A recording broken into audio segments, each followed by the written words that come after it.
Hello,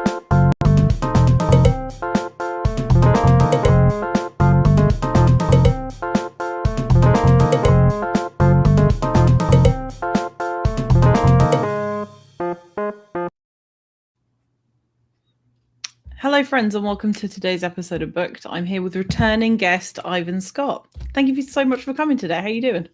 Safi, it is great to be here. And I tell you, I think we talked, what is it, about a year ago, and you were just starting out with all this. And look at you now. I am just blown away by the opening graphics and the list of people that you've spoken with. I mean, you have really just knocked it out of the park. So I am so glad to be here. So honored to be here. Oh, thank you. It's so nice to have you back. You're the first person to come back for seconds. So I don't know if that makes you crazy or I'm not sure. So you've had stuff going on since I last saw you. We have a couple of people that have joined us. I'm just going to say hi to them real quick. So we have Grant. Thank you so much for joining us today. Made it just in time. It's okay. We were a couple of minutes late, so it was perfect timing. And Sarah is here as well. Book time is self-care time. I always feel good after these shows. Yeah, I'm excited. So you've had a recent release, which I think was July this past year. October. Okay. October, yeah. Oh, okay. So, I got that totally wrong. So that was the Redhead and the Frozen Four? Redhead and the Frozen Four. That's it. That's a hockey romance. Yeah, or hockey rom-com. Yeah. Excellent. Well, that's good timing. Yes, it was. It was perfect. Hockey romance going on. Well, it was funny because when we had the book signing, and shout out to my friends at Foxtail Books and Poe and Company Books who hosted the book signings and things. So we did the book signing, and it was cool because the main character, the love interest, she's a Diet Coke fiend. Ironically, like my wife, I don't know where I got this from.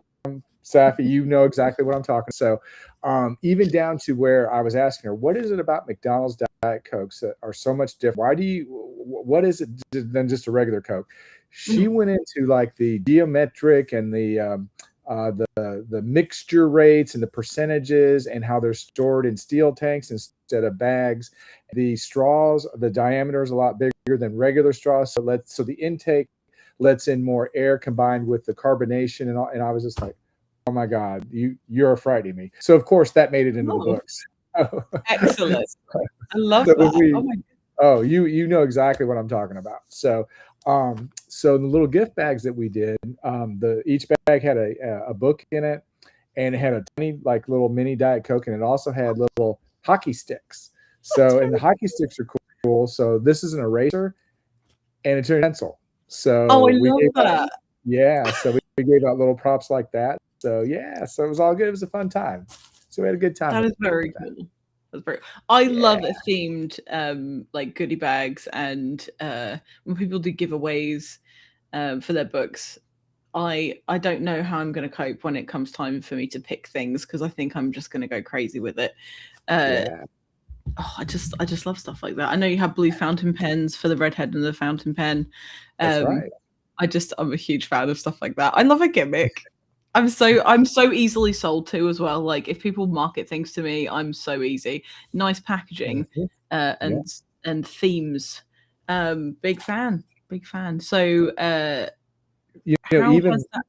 even down to just, I'm sorry, real quick, just even down to the book takes place at Dartmouth College in New Hampshire.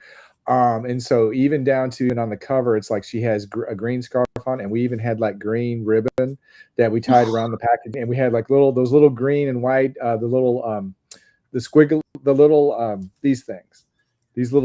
things that you can like, it's like Phil's bags and stuff. There's like little like the packing stuff. We had green and white those and popped him, so it kind of looked like snow mixed in with the green. So so you would have loved it. I'll keep my eye out for if you ever come into Texas. I went to an author signing. It's like the first one and only one that I've been to so far of like indie authors that I know, and it was Ian Sullivan, and it was so weird seeing him not on the screen. I don't know if I'd be able to cope. So for those who don't know you, because I know you, and I've interviewed you before, but there are going to be people here that have never heard of Ivan Scott. Could you tell the audience a little bit about you and your work? Absolutely. Let me start off by saying that I am a dyslexic writer. So my task is 100 times harder than anybody else's, it seems like. So I'll write a sentence on there and it's like, wow, okay, that word needs to be switched around with this word. And what is this meaning here and all that? So, and the reason why that I mention that is that one, for a laugh, because it's always good to know other people's challenges and the things that they go through. To kind of follow their passions and follow the things that they really truly love and they want to leave a mark on the world for. But I say that because some people would look at it and say, you know what, I'll never be a writer. I'm not smart enough. I've got dyslexia, or I've got this, or I've got that. But in the end, it's like passion and persistence can overcome those kind of adversities. It's like I'm looking at it, I'm like, wow, I'm dyslexic, but I'm getting ready to publish my 8th book this spring. So it's one of those that you really want to do something, you'll find a way to do it. So my books are all rom-com and rom-com / romance, and they all have a redheaded character. My wife is my muse, and so I get a lot of material from her. And I think, Sav, what we were just talking about with the Diet Coke stuff, a lot of the stuff that she does, I'm like, wow, that would make such a plot, angle or a plot twister. So, but what's interesting is that there's a lot of times where it's like I could be, at a subway station, or I could be, sitting, at Starbucks or something, and I see 2 people interacting, or I see a woman sitting by herself, and it's like, wow, I wonder who that is. I wonder what her story is. I wonder who she's waiting for, what she's up to. So a lot of times, a lot of things that I write about and that come to me are just things that I see, just in the world. I think would make a great story. Let's see what else. I've been rejected by hundreds and hundreds and hundreds of agents and publishers. So I think we talked about that once before. So, and I'm not ashamed to admit that it's one of those things where it's a situation, and it's a career path where you're going to have a lot more rejection than success, but you just got to keep moving forward. And a lot of people would give up after the first 10 rejections or the first 100 rejections, or whatever. But I got to a point where I said to myself, you know what? I no longer will let anybody dictate what I can and can't do. So I'm going to figure out a way to get my books published. Found through Amazon and Barnes & Noble a way to self-publish the book, and I've never looked back. And it's like, like I have you, Safi, to kind of read my books and all that. So if you're the only one that ever reads my books, it's like, you know what, it doesn't matter, because one day I'm not going to be able to write books. Be in an assisted living facility, or I'm going to be maybe just one day it's time for me to go. It's time for me to leave the world. But I'll never have to look back and regret and say, you know what would have happened if I would have followed this passion of mine? What would have happened if I would have said to myself, you know what, I don't care if people reject me, or I don't care if agents don't look at my book and say, oh, he's not marketable, or he's a man writing romance, so what does he know? That kind of thing. I'll never have to look back on that. And I can always look at my books and say, no matter what happens, those books are going to be here forever. And that's something that nobody can ever take away. 100%. You've solidified your sort of legacy in the world by writing these stories. And Sarah's totally right. It's nice to see a male writer so openly proud of the fact that you write romantic stories. What a green flag. Ivan is a walking, talking green flag. Yeah, you're such a good dude, and it is really nice to agree. And Grant weighing in that redheads are superior. So there you go. Grant, well, I'm with you on that one. And let me just mention Sarah here. Just a great point is that I think a lot of times with agents and with publishing houses, they'll look at it and they'll say, here's a man writing romance. Oh, I'm sure this is going to be really, enthralling, and it's going to be really sweet and whatever. He's going to talk about their heart-shaped butts and how he grasped her supple breasts and all that. And it's funny because I've seen that before, where I've been like on Facebook and chat rooms and stuff, and men get that, and I understand there are some that write like that. I know, no disrespect, that's how they write. But I can see how, especially females, would look at it and say, wow, yeah, this is like the next Hallmark Channel movie, whatever. But the way that I write is that I look at it as, here's a woman, she deserves respect.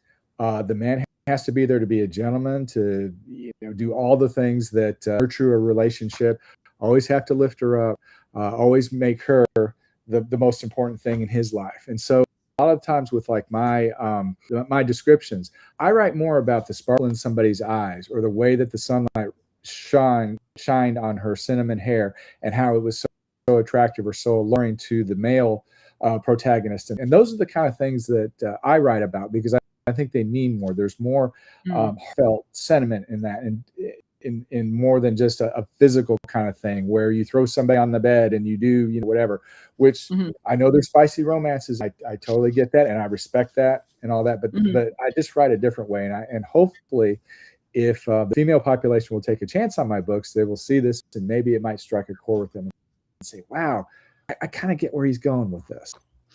Well, Sarah's already decided that she needs you to write a man for her, or find her a man written by you. Well, until you do, Sarah, I'll send you my books and you my male protagonist until you can find the right guy. How about that? I think that's a solid choice. Yeah. It's I imagine that probably did have an impact in terms of you querying and things like that. And there's a question that I usually ask at the end of a show, but you did touch on success. And that's something that I know is important to everybody. Success is important to everybody in a different aspect, and everybody's opinion of what their level of success is totally different. And I'm just wondering, as a writer, for you, what is your benchmark for success? For me, when I look at my books on a bookshelf, success, whether they sell one copy or a million copies or whatever, because a lot of people, when they see a book, they don't realize what goes into it. I know with my first book, I didn't have time to write because we had younger kids at the time when I started back 7 years ago. And so the only time I had was 4:30 in the morning. So I would get up early and I would write until the kids were ready to get up, get them ready for school, all that. So when I look at my books on the shelf, like I said, however many copies that they sell, I look at the work that goes into them. I look at the adversities that I was fortunate to overcome, the challenges that were met. And to me, if you can look at that and not put a dollar amount on it, then you've reached success.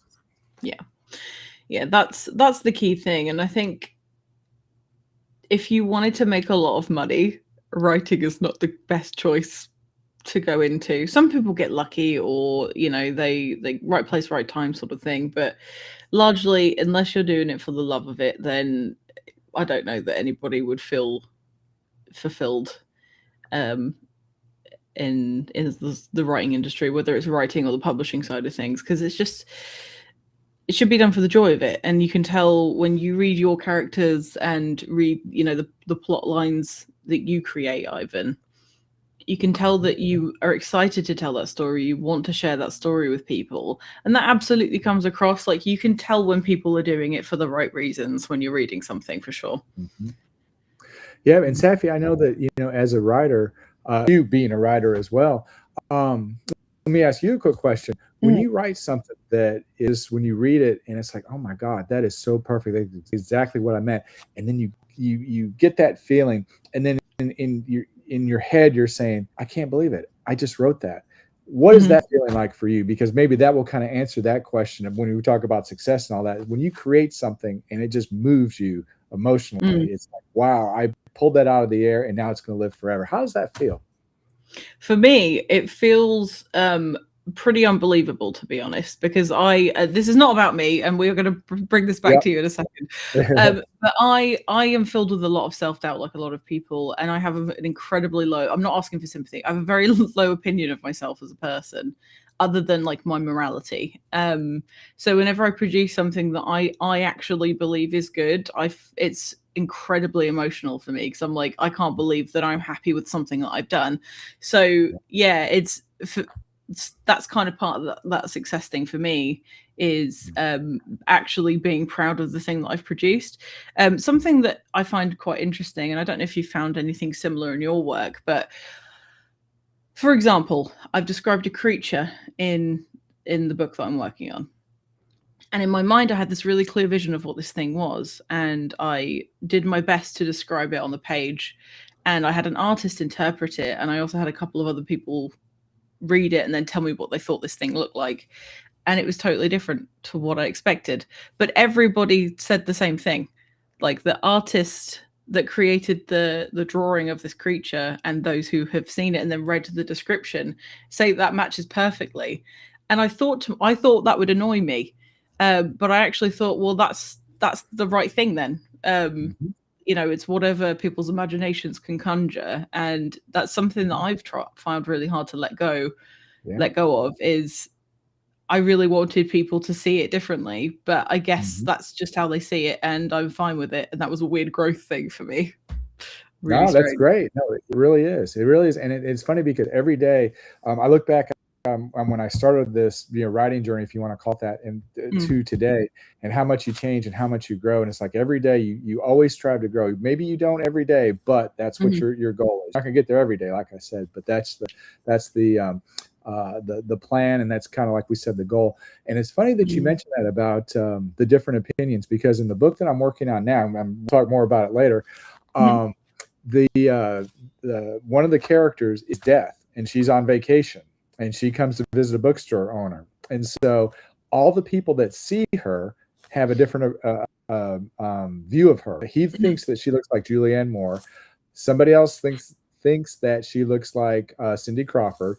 One of them, she looks like Scarlett Johansson. So it goes back to what you're talking about. Everybody is going to look at this, but they're going to have their different opinions, just because we're all different. But that's okay, and that's what you want. So it's not anything to be afraid of, For sure. And that interpretation and opinion that people have over certain stories is what makes people have the different tastes that they have. And B, it shows that this is such a subjective thing. I mean, there is some objectivity in like the quality of people's writing and how people manipulate the English language to tell the story. Those things can be in theory judged based on a set of rules. But I mean, I've seen books with an immense amount of success that I really don't like because I can't get on well with the story. And I've seen people, there's a particular book, it's called What Comes Before by Molly McCabe, and it had a ton of attention, and it's got really, really mixed reviews. And there were lots of people, saying that it was too fast or that it was weird. And I read it and I thought, this is absolutely fantastic. And it just goes to show that taste is so individual, that as long as you're all happy with the thing you've produced and the thing you put out there, it doesn't really matter what people think of it. Yeah. And I would take it a step further, and this is for all the aspiring writers. And Safi, when I'm trying to remember, did you have a book published, or you're working on a book? I'm still working on that same book, Ivan. Gotcha. Okay, it'll be here. It'll be here before you know it. Trust me. But I'll just say this: when you get that book that you've worked on, you put your heart into, and those long nights and those times where you're looking at the keyboard or your laptop or whatever, and it's like the letters are just, because you're just so tired and you can't just look at it anymore. You actually hold that book in your hands for the first time, it is euphoria. So it gives us all something to look at. It's like when you see that, it's like, oh my God, it's actually real, and there's no feeling like it. It's incredible. I am very excited, but also scared. A little part of me is like, once it's printed, then that's it. You can't. I mean, you could technically change it, but that's a whole hassle. And I think that's part of the reason why I'm delaying it so much, is that I have to say when it's done, and I'm scared I'm not going to know when it's done. Like, how do you know when a story's finished when you're writing something? I think because I'll read through it now, and I have beta readers as well. So I've got other people that are reading it, and then they'll give their opinions, where the plot holes are. This character maybe moved a little too fast, or this doesn't. This character is kind of out of character in what he says, or whatever. I think when I get all of the feedback back, and then I can put it into the story, and then read through it, and not, just pull my hair out and, my God, this story's terrible or whatever. Once I get to that point, then I'm like, okay, I'm ready to go. But I will say this: sometimes it's tough for me, to your point, to read my books again, because I'll read a paragraph, and maybe the paragraph structurally is sound. It's exactly what I want to say, but I'll look at it, I'm like, he should have had a blue sweater in this, or maybe he should have said this word instead. So it's just, it reminds me of the great producer David Selznick, who produced Gone with the Wind, the movie Gone with the Wind back in the 30s. And they said that he, after the movie was out and it made billions and billions or whatever, he still wanted to do rewrites. He still wanted to reshoot scenes and all, because it just would never, and that's one of the things. It's kind of like golfing. I'm not a big golfer, but from what I understand about golfing is it's a game that can never be won. And I think writing is the same way. It's like we can write something and we read it and we love it and it's perfect, and people read it and they love it and they think it's perfect. But we could go back and, you know what? I think it might have been better if I put this in here or I took this out at all. So again, it's something that, like I said, it's a game that can never be won, but we still play it and we still strive to win that game every time we put down pen to paper. Yeah. Yeah. I do have a question on that note, but I just wanted to say hello to Ellen Holmes. Thank you so much for joining us, and hello to the Dark Veil Society. I think that's Blake. Hi, Blake Myers. How you doing? And Sarah also loved Molly's book. So it's subjective. It's absolutely subjective. So you're working on book 8. Do you find that you have less and less of those moments of like, oh, I wish I could just change this, or, those little tweaks? Do you find yourself doing that less, or are you still in that same loop of, oh, I don't know if I should change the color of this guy's sweater or whatever? All the time. Okay. I've got, let's see, this the book is done. So I think I'm on cool. The second, and then the beta readers are reading it as well. So I'm still making changes. I think it's 416 pages and probably 410 and a half pages. I'm like, gosh, yeah, I don't know, that kind of thing. So it consumes me. And sometimes, I don't know if you ever run into this too, but it's like I'm trying to go to sleep and then it's like, okay, I'm starting to drift off. What if Peyton would have said this, and then we could have, and it's like, okay, go to sleep. You need to shut it off for a while. It just drives you crazy. So yeah, I can relate. Sometimes it's relentless, and sometimes I don't think about it, and that freaks me out because I'm like, no, I need to have this going on in the back of my mind, otherwise nothing is ever going to get finished. And I do find that I prefer to be plagued by things, but it is annoying, especially if Hemingway. 3 a.m. Oh, I'm sorry, go ahead. Especially if it's like 3 a.m. and you're like, this is suboptimal. Oh my God. Sometimes I'll think of stuff at 3 a.m. and I'm like, okay, now remember that, and I'll wake up and forget it. So there are times that I'm dead tired, just dog tired. 3:30 in the morning, the idea comes in. I'm like, okay, get up, write it down, and then go back to sleep. Usually that works. Sometimes though, if I'm really, really tired, I'll like look down at my paper or whatever. I'm like, what was that I was trying to write? Yeah, because penmanship is so bad, So, but no, I have to, it's either that or keep a little notebook by my bedside.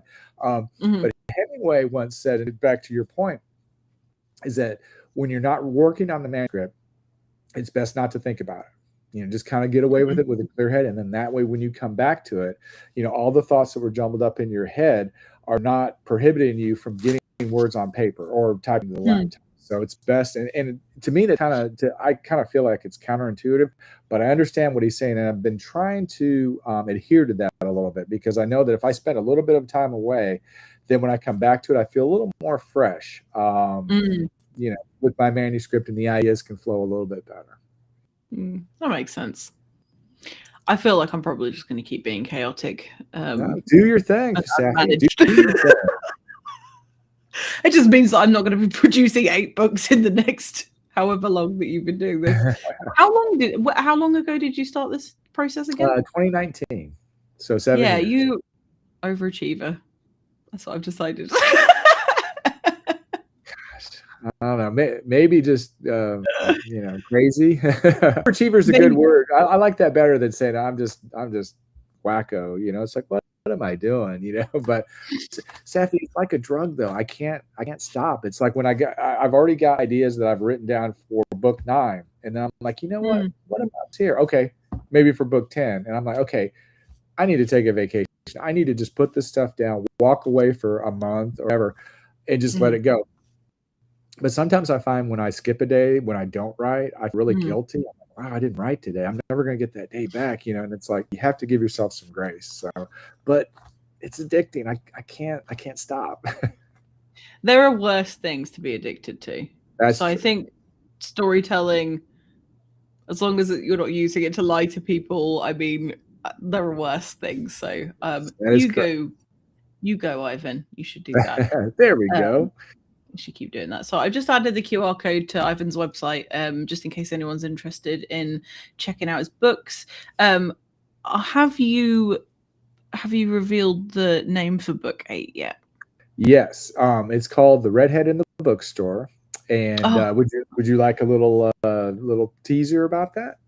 hell yeah! Of course I do.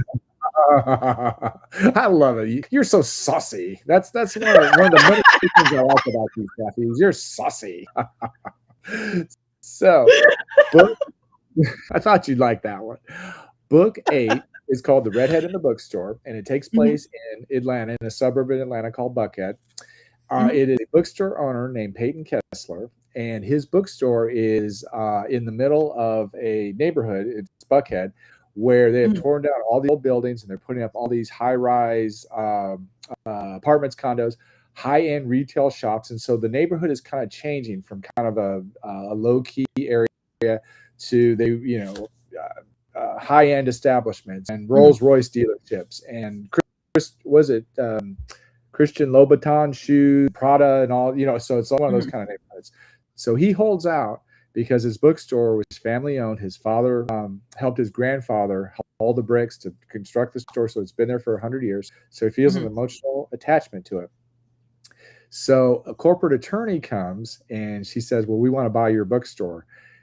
So they kind of fall in love a little bit. They kind of have a thing for each other. He's not going to sell to her, and he kind of resists. And then he finds out, because she's kind of cold and aloof and she's kind of snarky and all that, but there's that kind of attraction there. He finds out by mistake that she's a lawyer, her full-time job. She is a writer like you and me. And when he finds out about this, he's like, well, why don't we make a deal? If you can delay this whole thing about my bookstore so I can figure a way to save it, I'll help you with your manuscript. And she said, okay, okay, you have a deal. Let's see what we can come up with. In the meantime, he is visited by Death, who is on vacation. And Death says, I've studied humans for centuries. I want to know what it's like to fall in love. Why do humans, have this emotion? What's it like to hold somebody's hand? Why do humans fear me? Why do they loathe me? Why do they hate me? So she's trying to get a better understanding of humans and the human race. So she comes to Peyton's bookstore because she figures, okay, there's books about humans here. I'm sure I'll be able to find the answers. And so they strike a deal. So he's like, look, I need your help. I'll teach you about life and love and why people fear you. You can help me try to save my bookstore. So he's got a couple different deals going on here.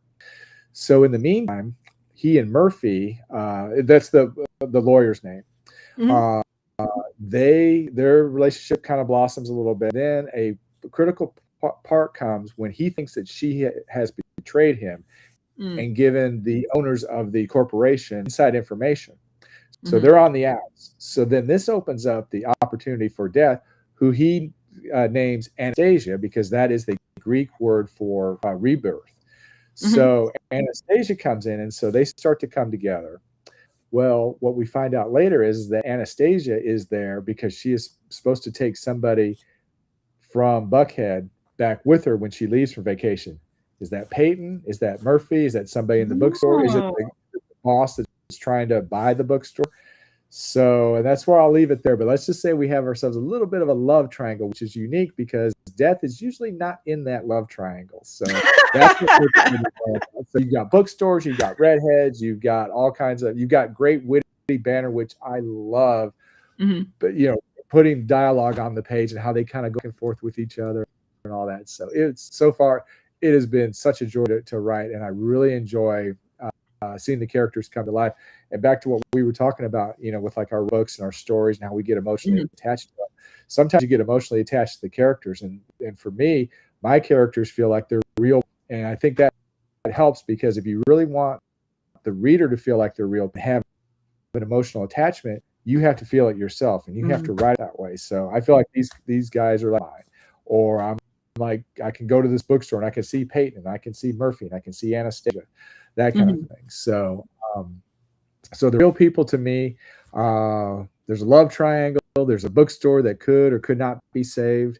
There's dogs in the book too. The Peyton has 2 dogs who are their guard dogs who basically love with Murphy and with Anastasia. So he's like, oh my God, I have no loyalty here. Whoever's going to give you the most belly rubs, that's going to get your attention. So it's all kinds of fun stuff. But that is book 8. It's going to be out in the spring, and it's called The Redhead in the Bookstore. Awesome. That sounds like a ton of fun. Apparently Ellen Holmes remembers this series. I'd love to know where you remember it from. Possibly a previous episode of Booked. Her redheaded cousins would probably love these. And then she goes on to say also her other cousins, but definitely the redhead ones. So who was your, I'm sure I've asked you this before, but for the benefit of those who haven't watched the previous episode, who is your target audience? Those who like Hallmark channels, because my romances are all sweet romances. Those who have an appreciation for life and savor life as far as doing things that, like we talked about, one day they're not going to be able to do. So I like to write to where the characters are enjoying life and they are appreciating it and not taking it for granted. Also appreciating the time that they have together, because as I've gotten older, some of my friends have moved away. I've had some friends that have passed away, parents who have passed away, or people that were special to me that have taken other jobs I don't see anymore. So I try to write to where the reader will look at that and say, wow, that happened, to me. I understand now what he's talking about never taking anybody or any situation or any time for granted. I know in the first book, The Redhead in the Blue Convertible, one of the things that the main character is Billy. He has Sarah take him around, and I think, I don't know if we've taught this, but he's got 24 hours to see all the things and do all the things and see all the people that were special to him. So it got me to thinking, if it were me and I had 24 hours, who would I see? Where would I go? What memories would I want to relive? So hopefully the reader will kind of feel those things too and think about their life. And it's like, wow, I need to savor my friendships more, or I need to make time for people that, are not going to be here, that, because we all think that all of our friends and all the places are always going to be here, and they're not. As we get older, friends leave, places change, we leave sometimes to go to another city or another job or whatever. So I think it's important that we savor those relationships. I mean, you can see those themes in my books. Are you a particularly sentimental person? Oh no, not at all. I don't remember dates or times or memories or hair colors or any. I don't any of that silly sentiment stuff. Did you buy that? No. Oh well. Being forgetful of dates doesn't mean you're not a massive softie, because you're definitely up. I can tell. Gosh, was out. Yeah, Saffy. It's funny because it's not a secret. You wrote 7 books about it. Well, it's a pain. Yeah, it's somebody else wrote those. I'm the ghostwriter. Actually, my second book is The Redhead and the Ghostwriter. So, it's funny, Saffy. Yeah, it's my wife asks, like, well, what was the date we met? December 2nd, 2004. She's like, oh wow, okay. Well, when was our this and all? And it's like, how do I remember these things? But yeah, I have a thing for times and places, and those kind of memories that, especially as we get older, and like we talked about, the things that we love and the things that we cherish start to slowly fall away. You tend to savor those memories, where you remember dates, you remember times, you remember the smile on somebody's face when you said something that they loved, or the way that I remember that when Red, her name is Kim, but I call her Red. So that's my wife. And that's kind of, like I said, the muse, the inspiration. I remember we were at Hilton Head Beach years ago, and we were sitting on the beach together before the sun had come up. And I just remember the sky over the water started turning purple and then orange and red. And all of a sudden, out of the water, you see this little semicircle coming, and it's orange, and then it starts to rise as it comes up, and the sun was rising out of the water, and it threw these like orange and red into the waves and the water as it hit the shore and all that. And it's like, wow, gosh, and it's just a memory forever. And that happened years and years and years ago. And I'm just retelling that story just as if it happened, because I remember, because it's like, wow, never forget what that what that was like.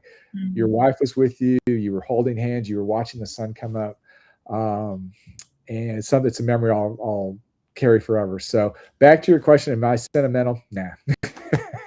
Not any chance that you're sentimental. Nah, not at all. I let my characters be sentimental, but not me. It's super helpful though, because if you are writing something like romance, sentimental sentiments, that was a terrible sentence, but we're going with it, are terribly helpful, because that's something that you come to expect, in my opinion, from romance-based things. Sarah does ask, and I'm pretty sure this is right, you can read each of these books as a standalone, right? Absolutely. Each book has different characters, different locations, and different plot lines. Awesome. So, yeah. And it's okay, Vicky, you're here, and that's all that matters. I'm always late for everything, so I wouldn't worry. And Ellen Holmes remembers you from episode 9. What a throwback. This is like season 2, episode 20 something. So she's got good memory. Thank you. In all honesty and in all seriousness, thank you so much. That really means a lot to me that you remembered me. With everything going on and all the rejections that I get, I'm like, wow, I'll never be out there. It's like when somebody says, man, I remember you. It's like, that really means a lot. So thank you. Thanks so much. You must get all that all the time. You are very unforgettable. Sometimes, they say that, but not in a good way. So, my parole officer or, as you like. That kind of thing. It's like, yeah, I'm unforgettable. Shoot, I was kind of hoping. Oh, and it's the first episode that Blake saw. That's cute. And you still stuck around. He's still come back for more. So there you go. Thank you. That's awesome. Something I wanted to know from you, because it's been not an insignificant amount of time that you've been a writer, but it's also not been like 40 years. You're working on book 8 at the moment. Can you identify any areas that you've been able to change, whether for good or for bad, since you wrote that first book to this point now? Yeah, that's a good question. I think that the biggest thing for me is not to be too wordy and let the reader take the idea without pounding them over the head with it. Back to Hemingway, he wrote very sparse lines. Basically, here's the idea. I'm going to let you take it. I'm going to let you run with it. And so I've kind of cut back in more description and maybe just leading the reader where I want them to go, and then letting them find the journey or go on the journey. And so they can kind of say, hey, I see it this way, instead of me saying, no, you need to see it the other way, which is not the way, not the reason why I write. I want to put the story out and then let the reader kind of immerse themselves in it. So I think that I've kind of cut back on the description and the words. And it's like, if I can say in a sentence, if I can get the point across in 5 words, it's much better than 15 words. I think that, just in thinking about as you get older and you think about how we talked about, people leaving or maybe people passing away, the real emotions of life and the realities of life have helped me to craft stories, because it's like when you feel something, you're much better in describing it than somebody telling you, oh, well, this happened to me, and then you're trying to piece together what that feeling is. I know in like the book that I'm on now, Death comes to Peyton and she says, well, tell me what it means to love. Tell me what it means to hold hands. And so he knows what all that means, so he can describe it and he can put it out there, and then whoever is listening or whoever is reading can get those feelings. So for me, that's the biggest thing, is just putting those feelings across so the reader can experience it and kind of say, yeah, I know what that feels like. Yeah, okay. He stirred up an emotion in me that, yeah, okay, I understand now. Yeah, I think there's a lot to be said about being more succinct with your writing, because I much prefer to not have a lot of descriptors, because I find that takes me out of it, because I feel like the writer is trying to force me to see what they're seeing. But I think, for those who, I have a very active imagination, so I don't find it difficult to just like fill in the blanks. But I understand that there will be some readers who really flock to that style of writing or that style of storytelling because they like to be told exactly what to imagine. But that's my preference. I prefer to be more succinct, although I struggle as a writer to do that, but as somebody that can appreciate other people's writing, that's my preference for sure. Yeah. But that's a growth thing. Not everybody has that naturally, and it's something that all writers have to go through if they want to. It's not something that all writers have to do, but if that's something that you want to do with your work, then that is a developmental thing. Is there anything else that you've changed? So I know that you said at the beginning, obviously you have dyslexia, and so that changes the way that you are able to write. So you have to make adaptations for yourself to make it easier for you. Have you found any new like techniques or tools or anything that you can use that you might be able to share with the audience? Yeah, a couple of the editing softwares that I use, and seriously, this is the name of it, the Hemingway editor. And it's, I know it's crazy. I was like, oh my God, yes, my favorite writer. He has a hidden app now. You can put your manuscript. It's free. I think there's like a deluxe version that you pay for, but the one that I use is free.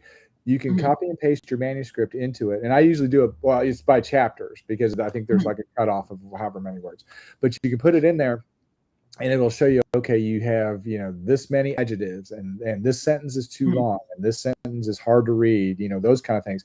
So that is a big help. I use Pro Writing Aid and then also Grammarly as well.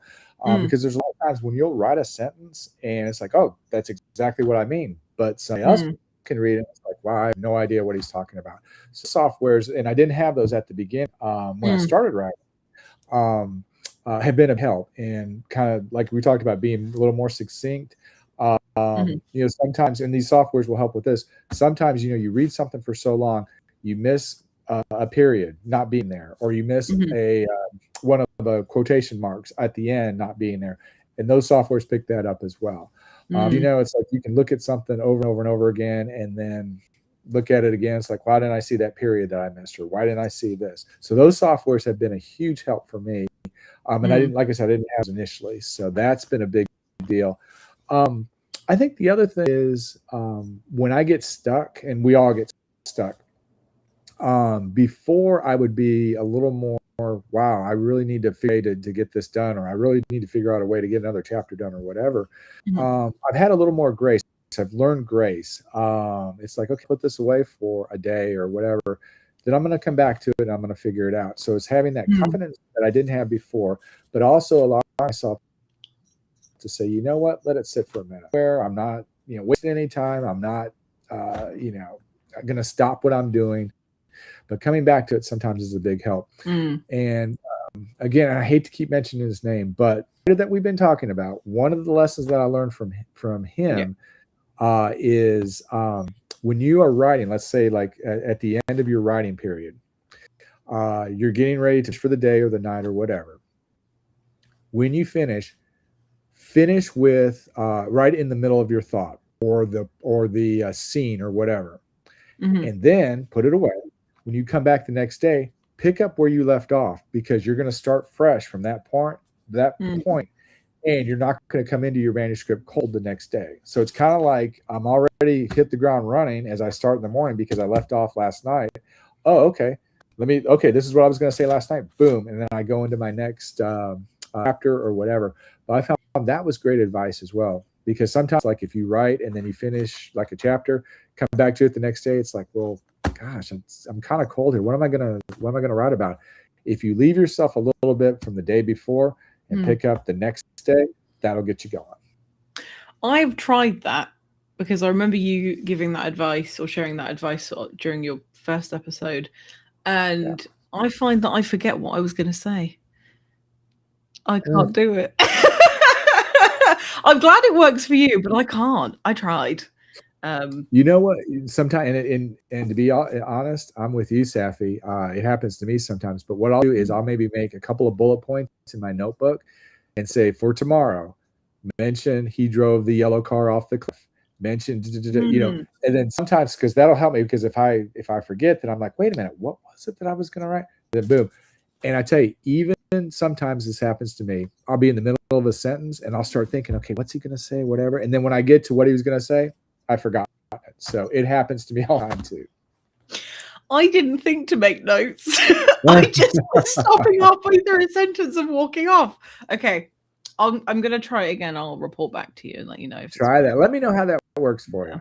Oh, and the other thing is that if you, for the people that are listening that are writing, they're putting their manuscripts together, sometimes ideas come to you in the worst possible places. You're driving at 50 miles an hour down the road. That's perfect. Oh, I need to write that, it's like, shoot, have a little notebook. I'm not saying you need to like stop or like, write when you're doing 50 miles an hour, but when you get to like, pull that little notebook out, write that idea down, because by the time you get home, you'll forget it, because it's happened to me. And for me, I don't know, Safi, about you, where your favorite ideas come from that are so inconvenient. Mine always come in the shower. So I found on Amazon, I think we talked about this, a waterproof writing pad. So it's like, oh my God, Peyton should have said this. Because by the time I get out and dry off and shave and do all my stuff, I've forgotten it. So those little things sometimes can help you if you forget stuff. So there you go. Yes, I can vouch for the shower notepad. My co-host for my other show, Strangers in Fiction, Sora Sullivan, sent me one because I mentioned about like this time when I had a thought and I ended up like dripping soap everywhere because I thought I'm not drying myself off. The thought might disappear. She was like, you should just use this. And it works. It's amazing. Also, you can draw things on it if you want, if you get bored in the shower. So before I ask my next question, I just want to say to anyone, if you have a question for Ivan, please pop it in the chat. Something that I like to ask everybody is if you could give advice to Ivan, who's just started writing his first book, what would you give him? Never give up. Passion and persistence.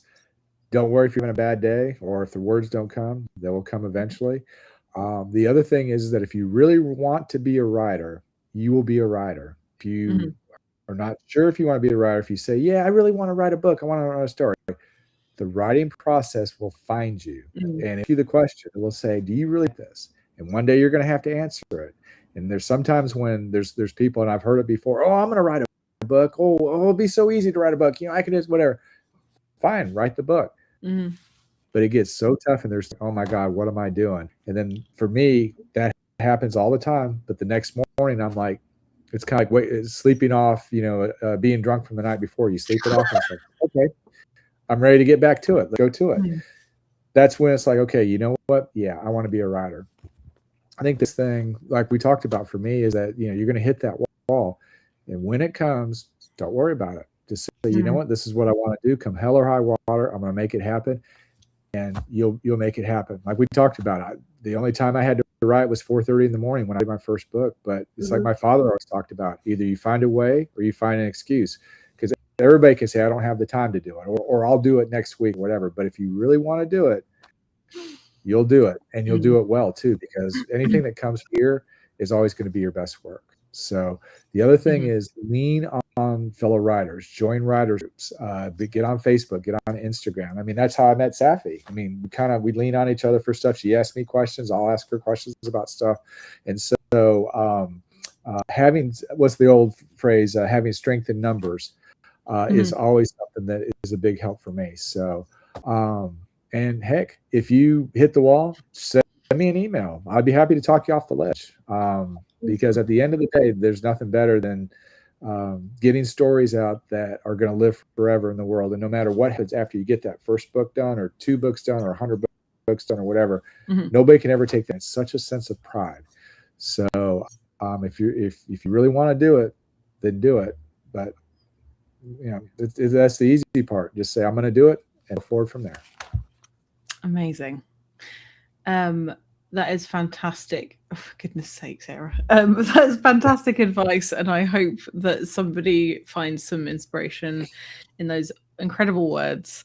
Sarah has a question that might need translating. Oh, that's the wrong one. Hang on. I'll come back to you, Grant. Are wombles worthy of love? Sarah, everybody's worthy of love, even the worst people and beings in the world. Are you aware of what a womble is, Ivan? I am not, but I'm sensing that it's not somebody very desirable from your answer. Well, wombles are a fictional character from a British children's show. Wombles are indeed worthy of everything. So they are, I always get this wrong, but I think they live in Wimbledon. And they basically go and collect the trash from the ground. They're little helpful creatures. So of course they're worthy of love. They're helping Yes, the they planet. are.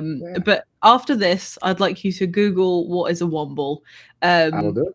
And have a look and see what these little creatures look like. I think because of the frequency of these questions from Sarah about wombles, I need to have a visual.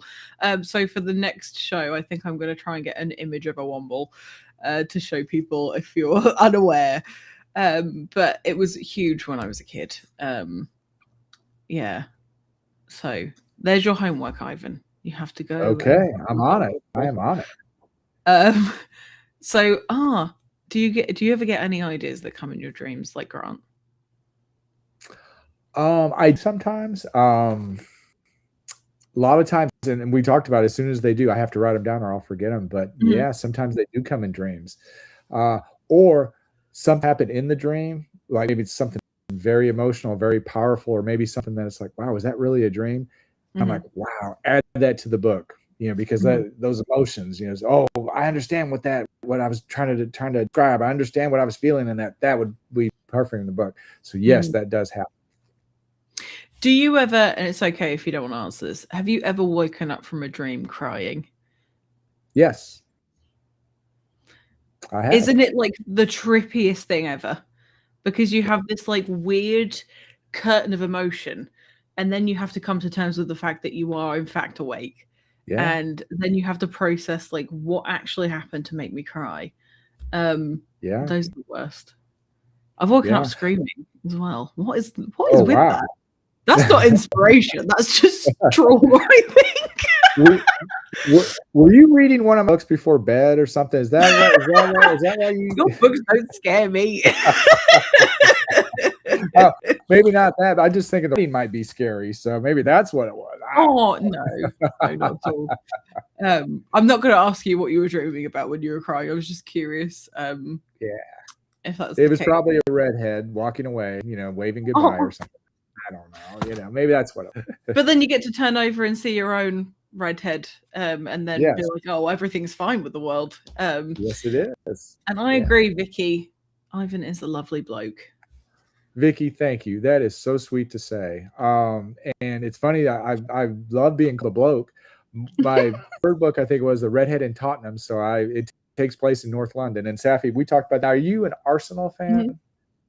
Yes. I'm not and she's still a fan? No.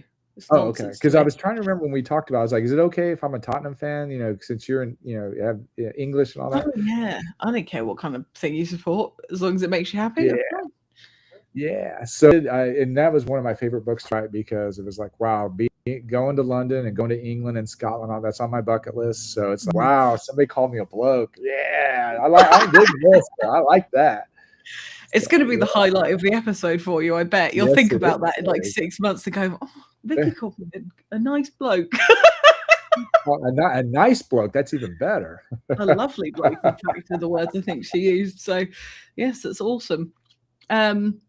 This is very nice as well. I always like seeing things like this. Not the fact that you had bad news or that you were sad before, Sarah, but I'm glad that having the experience with this show and hanging out with Ivan and I don't know if that's the correct grammar, we're going with it, has lifted your spirits. So that's awesome. All Sarah, I want people to get from this is enjoyment. And if you don't enjoy it, you don't have to look. You could just go somewhere else. Exactly. Sarah, I'm glad we were able to do that. I know there's times I've had grumpy days or whatever, and when you see something that makes you happy or something makes you laugh and it kind of snaps you out of it, it's like, life is too short to hopefully you don't have many more of those days. But it's like, wow. I remember Jim Valvano, the basketball coach at NC State, the one who died of cancer tragically years ago, said that we all must do, I think it was a couple, I'm trying to remember exactly all it was, but every day we should laugh, we should cry, and we should have our emotions moved. And he said, if you do those things, then you've had a full day. And I think cry, not so much as in, because we all cry for bad things. I think crying is in, you see, like like when I hear Amazing Grace on the bagpipes, I tear up because it's so beautiful and it's so moving, all that. On So the I think bagpipes? smiling and yeah. Oh, I don't. There's something about that. I didn't know that bagpipes could move somebody to tears, and I'm glad that you can have that experience with them. That's lovely. Yeah. Yeah. So it's yeah, I was and as a matter of fact, I a scene in the redhead in the bookstore where he's thinking back to when his father passed away, and the images of a bagpipe player, and he could hear the music. And I went on YouTube and I played the Amazing Grace on the bagpipes. I found a video that had that as I was writing the scene, and it was so fitting. And yeah, I did get teared up. So not that I'm sentimental or anything. Okay, it's not like we talked about. I'm not sentimental, but yeah, that yeah. So when you have those kind of days, Sarah, you know, it's a good day. And I tell you something, it all goes like this, all goes up and down. Today might have been a bad day. Tomorrow's going to be a better day. And I know it. Absolutely. And Vicky agrees with you. Bagpipes are fantastic. I mean, they are. Yeah. Do you know what? I went to primary school is like young kids, like 5 years and up. My dog's barking. 5 years and up. And I was friends with a Scottish girl, and she would speak with a British accent at school. And when she was at home, she'd speak with a really thick Scottish accent. It was fascinating.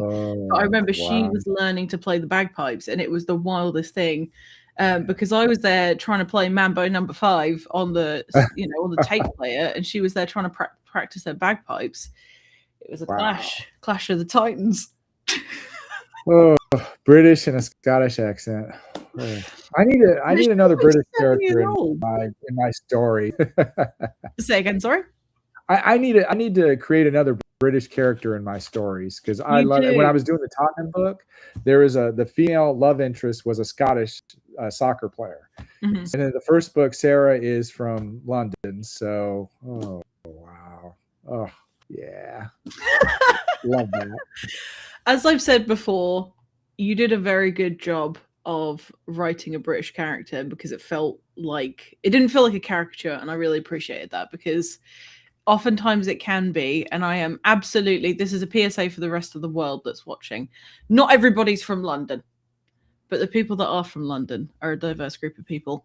It's not offensive in any way, but I'm not from London. But that's the first question people ask. Yeah. That's the first question. Yeah. I need to get off my soapbox before I say something stupid.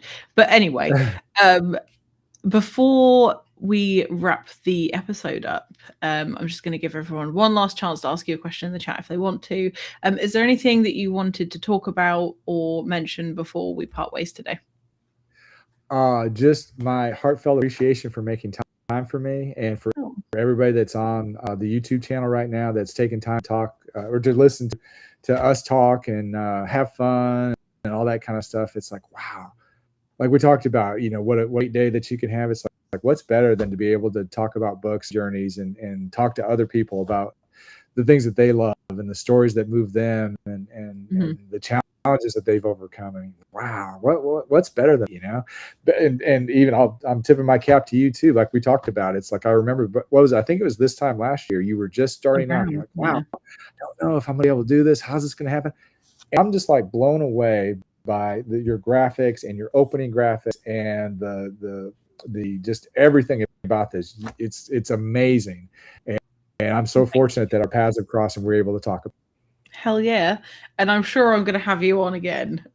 So for anybody that missed it, I am going to put the links for Ivan's website, and you can find all of the links to find his books. I'm going to put that in the description of the video.